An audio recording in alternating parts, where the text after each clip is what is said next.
Assalamualaikum warahmatullahi wabarakatuh. Alhamdulillahi rabbil alamin. Wassalatu wassalamu ala asyrafil anbiya'i wal mursalin wa ala alihi wa sahbihi ajma'in. Amma ba'd. Anak-anakku sekalian, apa kabarnya hari ini? Berjumpa kembali pada hari ini kita pada pelajaran sejarah kebudayaan Islam. Nah, anak-anakku sekalian, kalau pada minggu lalu kita sudah melaksanakan penilaian harian 1 tentang materi Sunan Maulana Malik Ibrahim. Nah, pada hari ini kita lanjutkan materi kita langsung masuk ke bab 2 ya. Kalau di buku yang sudah memakai kurikulum terbaru, yakni KMA nomor 183 tahun 2019, materi selanjutnya sudah masuk ke dalam bab 2, yakni tentang Sunan Ampel. Tapi buku yang anak-anak pegang sekarang, dia masih tergabung dalam satu bab ya. Dalam satu babnya itu memiliki bahasan 3 sunan. Jadi tidak apa-apa ya, yang penting materinya sama. Baik, kita lihat materi kita pada hari ini tentang Sunan Ampel. Nah, anak-anak sekalian, berikut Bapak sajikan materi tentang Sunan Ampel. Ada 5 subbab yang akan kita pelajari.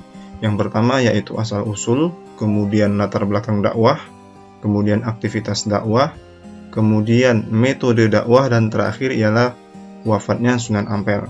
Nah, namun pada hari ini kita hanya akan membahas 3 subbab yang ada di bagian paling atas, yakni bagaimana asal-usul Sunan Ampel, kemudian latar belakang dakwah beliau, kemudian bagaimana aktivitas dakwah beliau. Nah, sebelum kita masuk kepada materi, perlu juga Bapak sampaikan bahwa apa yang Bapak sampaikan dalam video ini merupakan materi ringkas, atau bisa dikatakan dengan kesimpulan pada masing-masing subbab yang akan kita pelajari ya. Nah, untuk informasi yang lebih lengkap, anak-anak bisa membacanya pada buku pelajaran yang sudah anak-anak pegang sekarang. Baik, kita mulai ya. Kita masuk ke materi yang pertama. Subbab yang pertama ya, ini tentang asal-usul Sunan Ampel. Kita lihat. Nah,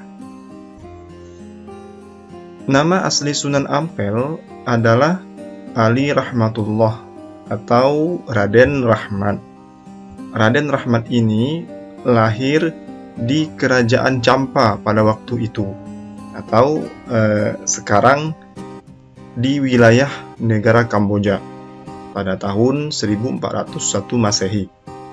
Sunan Ampel adalah anak dari perkawinan Sunan Maulana Malik Ibrahim dengan seorang putri Kerajaan Champa.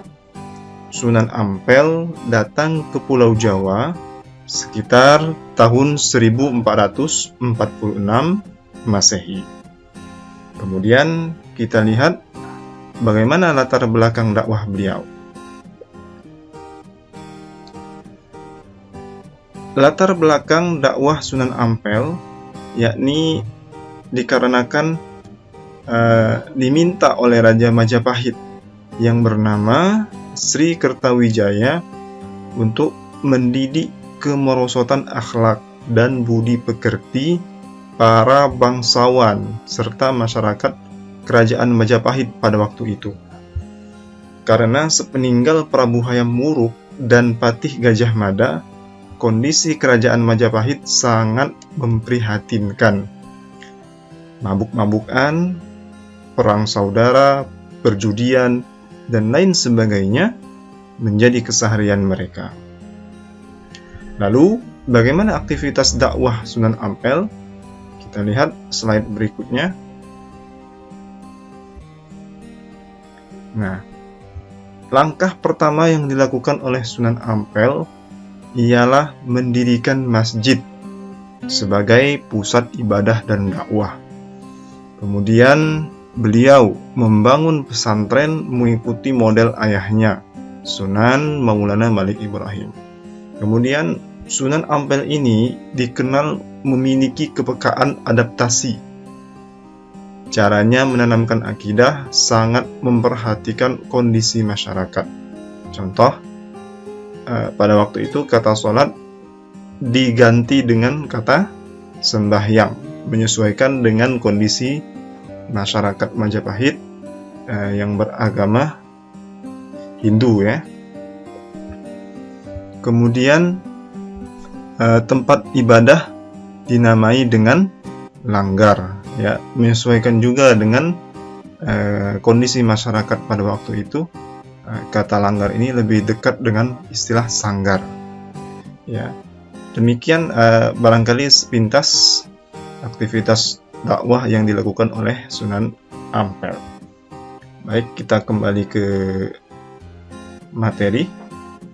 Nah, untuk hari ini Bapak cukupkan kita belajar 3 subbab ini. Untuk selanjutnya silakan anak-anak bisa menambah informasi dengan membaca buku yang sudah anak pegang sekarang. Ya, demikian ya Bapak akhiri. Assalamualaikum warahmatullahi wabarakatuh.